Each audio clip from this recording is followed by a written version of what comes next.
Hello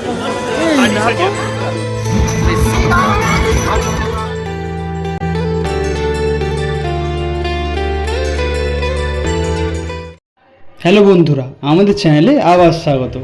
কত লোক, কত দৃশ্য, মুহূর্ত কত, কিছু ট্রিপ প্ল্যানের মতো হয় না, হয় মনের মতো।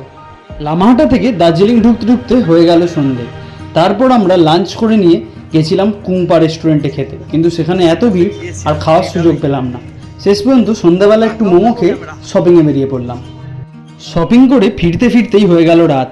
না খেয়েই প্রায় সবাই ঘুমিয়ে পড়লাম, তাও আবার 7 জন একটাই রুমে, কারণ হোটেলটা খুব একটা ভালো ছিল না আর লাঞ্চটাও দিয়েছিল খুবই বাজে, তাই কয়েকজনের ফুড পয়জনিং হয়ে গেছিল। যাই হোক, পরের দিন সকালবেলা উঠে চললাম গ্রেনিজে গিয়ে কয়েকটা কেক কিনে আবার চললাম আমরা পরবর্তী গন্তব্যের পথে। Next destination piece pagoda. এখান থেকে সেই যে মেঘের খেলা শুরু হলো, আমরা সীমানা পৌঁছানো পর্যন্ত থামেনি। তোমরা ভিডিওতে আস্তে আস্তে পুরোটাই দেখতে পাবে। কথায় বলে কোথাও ঘুরতে গেলে সময় তাড়াতাড়ি অতিক্রম করে যায়, কিন্তু পিস প্যাগোডায় যাওয়ার পর থেকে মনে হলো সময় যেন হাফ গতিবেগে চলছে। সেই গতিবেগেই চলতে চলতে কখন ঘুম মনেস্ট্রি গেলাম আর কখন মেঘ দেখতে দেখতে সময় কেটে গেল সেটাও আমরা বুঝতেও পারলাম না। আমাদের পরবর্তী গন্তব্য জু মানে চিড়িয়াখানা। If only you didn't no.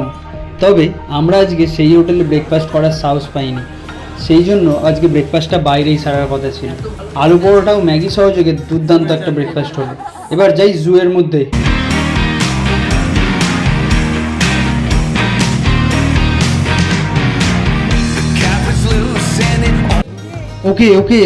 Okay enough of rock music now to our next destination Majhidura. রাস্তায় যাওয়ার সময় ভিজিবিলিটি এতই কম ছিল যে 10 ফুট দূরে কিছু দেখা যাচ্ছিল না। তার মধ্যে হেমন্ত ভাইয়া এত ভয় দেখিয়েছে যে সবার 12 বেজে 13 হয়ে গেছিল।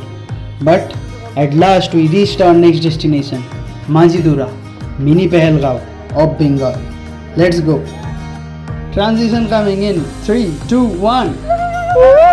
भाई लोग मर जाएंगे।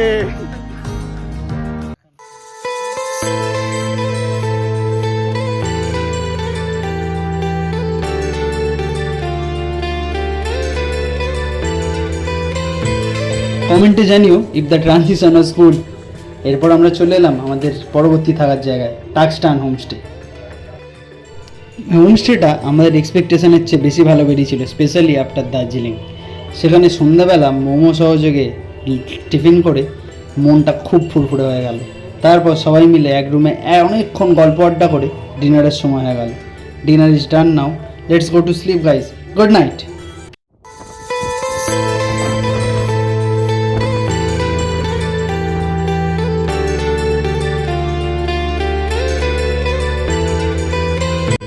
Good morning for the next day. শহরটা হয়তো আমাদের থেকে অনেক পিছনে পড়ে গেছে, কিন্তু পাহাড়টা এখনও আমাদের অধরা। পাহাড়টা এখনও মেঘের আড়ালে আমাদের লুকিয়ে আমাদের সঙ্গে লুকোচুরি খেলছিল।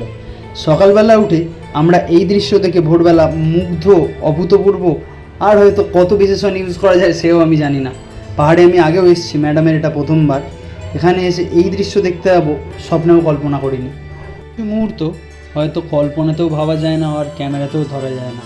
সামনে ছিল কাঞ্চনজঙ্ঘা, নিচে ছিল পায়ের তলায় মেঘ, আর মাঝখানে ছিলাম আমরা। এই দৃশ্য বর্ণনা করা অব্যক্ত। আমাদের হোমস্টেটা ছিল সীমানা ভিউ পয়েন্ট থেকে হাতে গোনা দূরত্বে। আমরা একবার সেটা ভিজিটও করে এসেছিলাম। আর হোমস্টেতে কেয়ারটেকার দাদার ব্যবহার থেকে শুরু করে এখানে খাওয়া দাওয়া এতই বেশি ভালো ছিল, হয়তো আমরা এই হোমস্টেতে আবার ফিরে আসতে পারি। By the way, not a promotional video. এই ট্রিপে টোটাল খরচা, ডিটেলস সমস্ত কিছু যদি জানতে চাও কমেন্টে জানিও, আমরা তোমাদের ডিটেলস বলে দেবো। এবার ট্রেন ধরার সময় হয়ে গেল, বেরোই, টাটা। এবার শুরু হলো ফেরার রাস্তা। মিরিক লেক, ছোট ছোট স্টপ থেকে শুরু করে একটুখানি নেপাল ঘুরে দেখার চেষ্টা, মাঝে একে অপরকে ফুল দেওয়া এবং বন্ধুদের সঙ্গে খিল্লি, আড্ডা, ইয়ার্কি। পুরো রাস্তাটা আমরা গাড়িটাকে মাতিয়ে রেখেছিলাম। নতুন যে ড্রাইভার দাদা এসেছিলেন এই দিন, সেই দিন তিনি ছিলেন একটু শান্ত, কিন্তু আমরা নিজেরা এত আনন্দ করছিলাম যে তিনিও আমাদের সঙ্গে আনন্দে মেতে উঠেছিলেন। আমরা এবার গোপালদারা টি গার্ডেনে দাঁড়িয়ে একটুখানি নিজেদের জন্য চা কিনে নিলাম, যাতে আমরা বাড়িতে নিয়ে আসতে পারি। এবার শেষ কিছু টি গার্ডেন থেকে সমতলে ফেরার পালা। সমতলে ফিরে উষ্ণতা আর খিদে দুটোই বেড়ে গেল, তাই পেট পুজো করে এবার ট্রেনের অপেক্ষা করতে করতে ট্রেনে চলে এলো। ট্রেনে উঠে রাত্রিবেলা আমরা নেমে পড়লাম শিয়ালদা স্টেশনে প্রায় 3:30টার সময়। যে কথা আমি আগেও বলেছিলাম যে এই ট্রিপটা প্ল্যানের মতো ছিল না, এই ট্রিপটা হয়েছিল মনের মতো। আর এই ট্রিপটা হয়তো মনের মণিকোঠায় অনেক দিন স্থান করে রাখবে।